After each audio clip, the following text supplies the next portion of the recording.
दोस्तों नमस्कार। स्वागत है आपका हमारे इस YouTube मंच पर। दोस्तों, बिहार में आज बजट सत्र के दरमियान जो नजारा देखने को मिला, उस नजारे के बाद कोई भी बहुत आसानी से कह सकता है कि बिहार दिलचस्प मोड़ से अब आगे बढ़ चुका है। बिहार की राजनीतिक बिसात बिछ चुकी है। औपचारिक ऐलान का इंतजार है, लेकिन यह औपचारिकता किस दिन पूरी की जाएगी, सवाल बड़ा है। और उस औपचारिकता के दायरे में क्या भारतीय जनता पार्टी के लिए विपक्षी बेंचों पर बैठना ही आज की तस्वीर का अंतिम सत्य है, या आज जो तस्वीर, जो नजारा बिहार विधानसभा के अंदर से दिखाई दिया, उस नजारे के बाद की परिस्थितियों पर जरा गौर करें तो विपक्षी दल और सत्ता पक्ष यानी राष्ट्रीय जनता दल और जनता दल यूनाइटेड के बीच की परिस्थितियों को देखने की कोशिश की जाए तो अब साफ दिखाई देता है कि दोनों एक दूसरे के विपक्ष नहीं, एक दूसरे के पूरक की भूमिका में आकर खड़े होने की भूमिका तैयार कर रहे हैं। लेकिन इस भूमिका का अंदाजा क्या भारतीय जनता पार्टी को नहीं है? बिल्कुल है।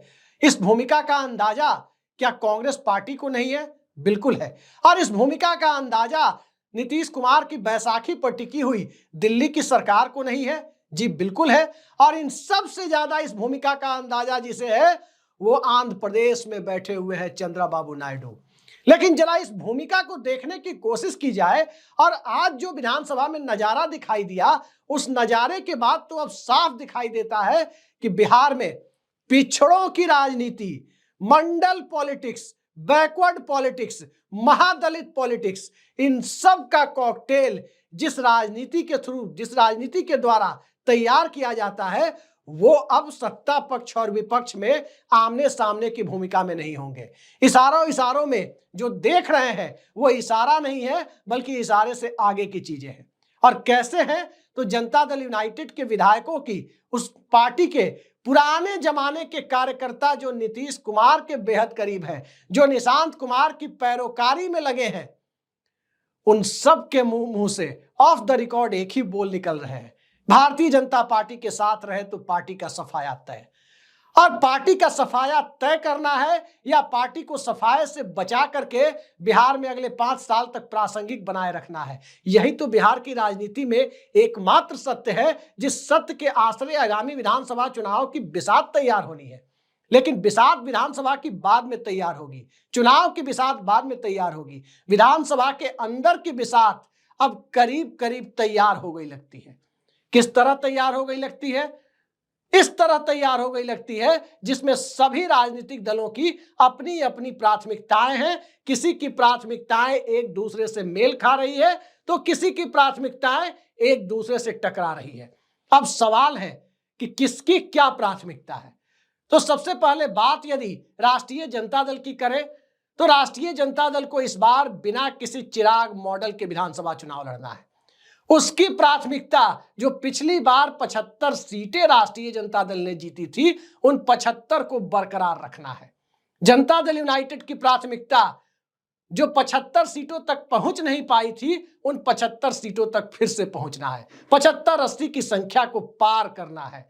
और भारतीय जनता पार्टी की प्राथमिकता जो पिछली बार 74 सीटों तक पहुंच गई थी, उसे अपनी संख्या को लेकर 90 से 95 के बीच में लाकर खुद को खड़ा करना है, यानी 90% से ऊपर के स्ट्राइक रेट से आगे बढ़ना है, अगर मौजूदा सेटअप के हिसाब से बात करें तो।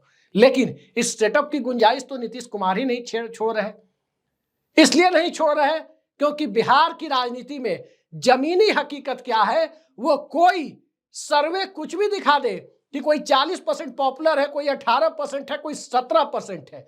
हकीकत यही है कि जिसे 40% से ज्यादा लोकप्रिय और मुख्यमंत्री का चेहरा दिखाया जा रहा है, उसे भी हकीकत पता है कि बिहार की राजनीति में यह सर्वे किसके इशारे पर दिखाया जा रहा है, कैसे गोदी चैनल इसको प्रमोट कर रहे हैं।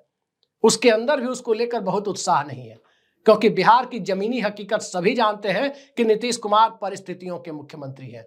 और वो परिस्थितियां क्या है? वो परिस्थितियां हैं समाज के एक बड़े हिस्से के द्वारा राष्ट्रीय जनता दल को नापसंद किया जाना, और उसी समाज के एक बड़े हिस्से के द्वारा भारतीय जनता पार्टी को भी नापसंद किया जाना।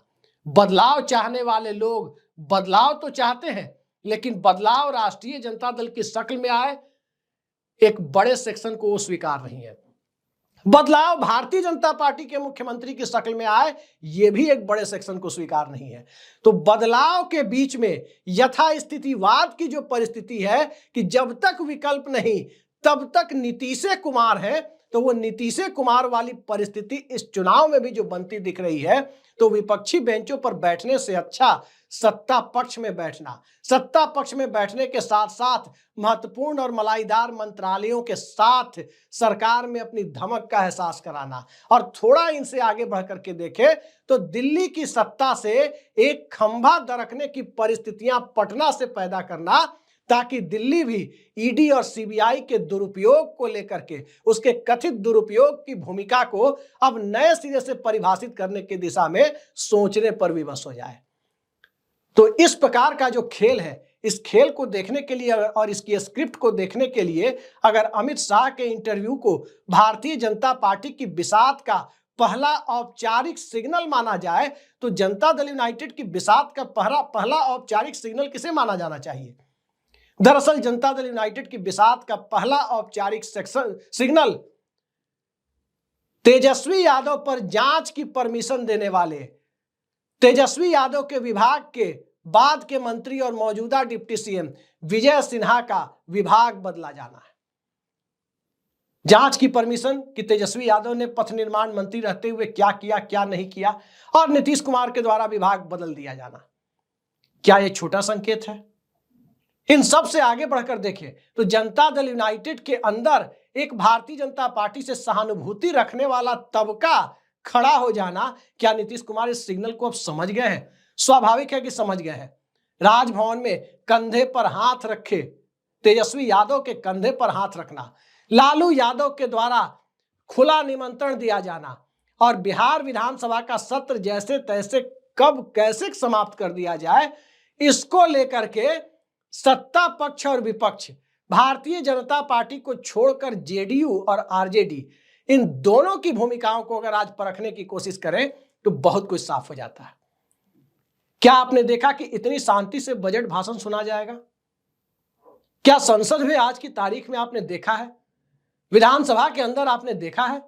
नहीं देखा है। लेकिन जिस प्रकार से राष्ट्रीय जनता दल के लोग बजट को लेकर बहुत ज्यादा न तो उत्साहित थे, नहीं खुलकर विरोध सदन के अंदर कर पाने की स्थिति में थे, न कोई नारेबाजी चल रही थी, कुछ नहीं हो रहा था, उसके बाद जो संदेश निकला वो यही है, सबको 27 मार्च का इंतजार है कि 27 मार्च को बजट सेशन खत्म हो जाए। लेकिन क्या वो बजट सेशन 27 मार्च से काफी पहले खत्म कर दिया जाएगा? सवाल तो अब यहां खड़ा हो गया है। सवाल इसलिए खड़ा हो गया है क्योंकि 14 मार्च से किसी बड़े राजनीतिक खेल या सामान्य परिस्थितियों में बिहार में जिसे अशुभ महीना कहा जाता है, इनऑस्पिशियस मंथ, वो खरमास का महीना शुरू हो रहा है। कई सारी परिस्थितियां हैं जिन परिस्थितियों में बिहार भाजपा के साथ न चला जाए, इसको लेकर जनता दल यूनाइटेड के एक धड़े के भीतर तो बेचैनी है, लेकिन राष्ट्रीय जनता दल के अंदर कोई धड़ा नहीं है। वहां पूरी पार्टी के अंदर इस बात की बेचैनी है कि बिहार भाजपा के पल्ले तो नहीं जा रहा, क्या नीतीश कुमार के बदले बिहार भारतीय जनता पार्टी के हाथ में तो नहीं चला जाएगा? क्या लालू यादव जो दावे कर रहे थे ऐसे कैसे भाजपा अपना मुख्यमंत्री बना लेगी, हम लोग नहीं है क्या? तो क्या उस हम लोग की परिभाषा से नीतीश कुमार आउट हो जाएंगे? ये सारी वो लाइन है, ये सारी वो रेखाएं हैं जिन रेखाओं को यदि एक दूसरे से मिलाने की कोशिश करें तो विधानसभा में जो सामंजस्य दिखा, उस सामंजस्य के बीच में विपक्षी भूमिका में तो सिर्फ माले के लोग, लेफ्ट के लोग दिख रहे थे, जो स्वाभाविक है कि इस देश के अंदर शाश्वत विपक्ष की भूमिका निभाने के लिए ही बने हुए हैं, चाहे वो सत्ता में रहे या सत्ता में न रहे। आज दरअसल सियासत उस मोड़ पर आकर खड़ी हो गई है जिस मोड़ पर बिहार को एक तरफ मंडल राजनीति का भविष्य भी तय करना है, तो दूसरी तरफ पूरे देश में कमंडल राजनीति का पर लगाम कैसे लगेगी उसे भी तय करना है। मस्जिद के नीचे मंदिर खोजो, मंदिर के नीचे मस्जिद खोजो, इस खेल को भी खत्म करने की दिशा में एक बुनियादी परिवर्तन की एक पूरी की पूरी खेप तैयार करने की जिम्मेदारी भी बिहार के ऊपर आ गई है। तो जिम्मेदारियां बड़ी है बिहार की, लेकिन इस जिम्मेदारियों को जितना नीतीश कुमार समझ रहे हैं, क्या उतना तेजस्वी यादव भी समझ रहे हैं? दरअसल बिहार भाजपा के हाथ में जाएगा या बिहार भाजपा के हाथ में नहीं जाएगा, करीब करीब ये पूरी बिसात तेजस्वी यादव के पास आकर खड़ी हो गई है, जहां तेजस्वी यादव को तय करना है कि फाइनल कॉल कब लेना है, जहां तेजस्वी यादव को तय करना है कि बिहार की राजनीति में यथास्थितिवाद की भूमिका को तब तक के लिए बनाए रखना है या सीधे थाली में सौंपकर भाजपा को दे देना है।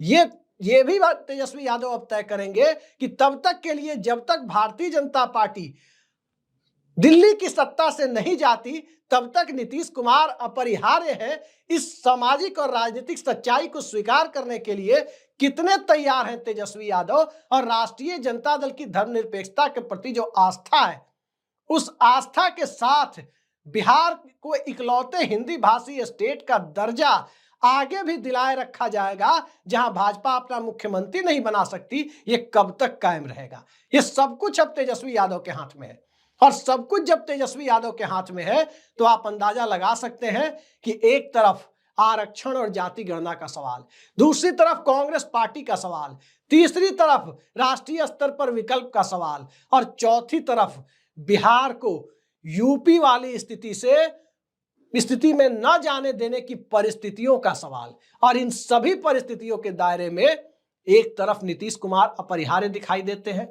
दूसरी तरफ तेजस्वी यादव लालू यादव की लाइन पर चलने के लिए मन स्थिति तैयार करते हुए कभी भी सार्वजनिक तौर पर दिख सकते हैं, और तीसरी तरफ भारतीय जनता पार्टी जो अपना मुख्यमंत्री बनाने का सपना देख रही है, उस सपने को पलीता लगाने की दिशा में औपचारिक पहल के लिए कांग्रेस पार्टी की मध्यस्थता, जो सबको अब लग रहा है कि वो घड़ी आ गई है, उस घड़ी को औपचारिक रूप से कब घुमाया जाएगा, कब उसमें चाबी भरी जाएगी, यही लोग प्रतीक्षा कर रहे हैं, यही देखना चाहते हैं।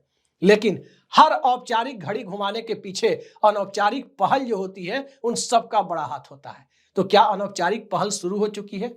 जी हां, अब यह कोई दबी ढकी बात नहीं रह गई है कि अनौपचारिक पहल कब से चल रही है, लेकिन इस अनौपचारिक पहल के दायरे में बिहार की सियासत सुलझने की बजाय ज्यादा उलझ तो नहीं जाएगी। अभी सिर्फ वाटर टेस्टिंग इसी ग्राउंड पर हो रही है। अभी तेल देखो, तेल की धार देखो, सिर्फ ये किया जा रहा है। एक दूसरे का पेशेंस टेस्ट किया जा रहा है कि कौन सांप्रदायिकता के खिलाफ लड़ाई में कितना गंभीर है, और ये लड़ाई गंभीर कितनी है, जरा इसको आगे बढ़कर के देखने की कोशिश की जाए तो भारतीय जनता पार्टी के प्रदेश अध्यक्ष दिलीप जायसवाल का ट्वीट, जिसमें बिहार सरकार की आर्थिक उपलब्धियों की चर्चा है, और उन आर्थिक उपलब्धियों के दायरे में एनडीए सरकार का जिक्र तो है, लेकिन एनडीए सरकार के मुखिया नीतीश कुमार की फोटो नहीं है। तो अंदाजा लगा सकते हैं कि क्या है। इसी तरह भाजपा कोटे से आने वाले पर्यटन मंत्री, जब से उन्होंने कार्यभार संभाला है बिहार में, तब से जो भी ट्वीट उनके आ रहे हैं उनके डिपार्टमेंट के, बिहार टूरिज्म के, उस पर नीतीश कुमार की तस्वीरें कहीं दिख नहीं रही। तो नीतीश कुमार को तस्वीरों से गायब करने का चलन शुरू कर दिया गया है, और इस चलन के बाद अब नीतीश कुमार को राजनीतिक सीन से भी गायब किया जाएगा। एक नाथ शिंदे बनाया जाएगा, शिवराज सिंह चौहान और वसुंधरा राजे बनाया जाएगा। यह आशंका जेडीयू के लोगों में बढ़ती जा रही है, और जितनी यह आशंका जेडीयू में बढ़ रही है, बेचैनी राष्ट्रीय जनता दल में भी बढ़ रही है। अधीरता नहीं, बेचैनी, सत्ता की बेचैनी नहीं, धर्मनिरपेक्ष मूल्यों को बनाए रखने की बेचैनी, गंगा जमुनी तहजीब को बरकरार रखने की बेचैनी, मंडल राजनीति को कायम रखने की बेचैनी, और इन सब से आगे सांप्रदायिकता से, कथित सांप्रदायिकता से लड़ने की बेचैनी। तो इन सारी बेचैनियों के बीच में अंतिम फैसला तेजस्वी यादव और नीतीश कुमार के बीच होना है। आज के बजट को आप देख सकते हैं, चुनावी वर्ष का बजट क्या इसे कोई कह सकता है? ना कोई बड़ा लॉलीपॉप, ना कोई बड़ी घोषणा, कोई बहुत बड़ी घोषणा इस बजट में नहीं हुई है। कोई भी आसानी से समझ सकता है कि जो भारतीय जनता पार्टी और उसके साथ लड़ने वाले लोग जो बहुत बड़ी बड़ी घोषणाएं करके चुनाव लड़ते हैं, बीजेपी कोटे का वित्त मंत्री बजट पेश करे और उसमें कोई बहुत बड़ी घोषणा ना हो, कोई वोट कैचर स्कीम सामने दिखाई ना दे, तो आप अंदाजा लगा सकते हैं कि कैजुअल तरीके से बजट पेश किया जाना बिहार में चुनावी साल में भारतीय जनता पार्टी के चुनावी रथ के पहिए को पंक्चर करने की दिशा में पहला प्रयास है। स्वाभाविक है, बजट पर वित्त मंत्री से ज्यादा कैबिनेट की छाप होती है और कैबिनेट के मुखिया नीतीश कुमार हैं। बिहार की सोशलिस्ट राजनीति के मुखिया भी नीतीश कुमार और लालू यादव हैं। तो आगे कुछ कहने की जरूरत बच नहीं जाती है। देखते जाइए क्या होता है। जेडीयू बचेगी तो बिहार भाजपा के पाले में जाने से बचेगा। यह एक शाश्वत सत्य है फिलहाल बिहार की राजनीतिक वास्तविकता को देखते हुए। अतः जनता दल यूनाइटेड की प्रासंगिकता को बनाए रखना ये राष्ट्रीय जनता दल और कांग्रेस समेत सबकी चुनौती बनकर खड़ी हो गई है, क्योंकि सबको पता है एक बार बीजेपी ने एंट्री मारी तो फिर तय मान लीजिए कि 2003 में उमा भारती के चेहरे को आगे कर मध्य प्रदेश में जो एंट्री मारी थी बीजेपी, 2025 आ चुका है। छत्तीसगढ़ में रमन सिंह के चेहरे को एंट्री मारी थी बीजेपी ने, एक छोटे कार्यकाल को 5 साल को छोड़ दिया जाए भूपेश बघेल के, अब तक भाजपा काबिज है। और केशु भाई पटेल के सहारे जो एंट्री गुजरात में 1995 में बीजेपी ने लगाई, उस एंट्री के बाद 2025 आ गया, 3 दशक पूरे हो गए। तो क्या बिहार दशकों के भारतीय जनता पार्टी के राज के लिए खुद को तैयार कर रहा है? और इसे तैयार करने में नीतीश कुमार और लालू यादव की पार्टी, मोटे तौर पर कहें तो नीतीश कुमार और तेजस्वी यादव अपनी तरफ से उस भूमिका को अप्रत्यक्ष तरीके से सहयोग दे रहे हैं? जी नहीं, सहयोग कतई नहीं दे रहे। बेचैनी है, लाचारी है, बेबसी है, राजनीतिक बेबसी। लेकिन इन सब के आगे दोनों के बीच साथ आने की ललक भी है। तो देखते जाइए ये ललक हकीकत में कब बदलती है। उम्मीद है बहुत जल्द बदल जाएगी, इंतजार कीजिए। आज के लिए इतना ही। नमस्कार।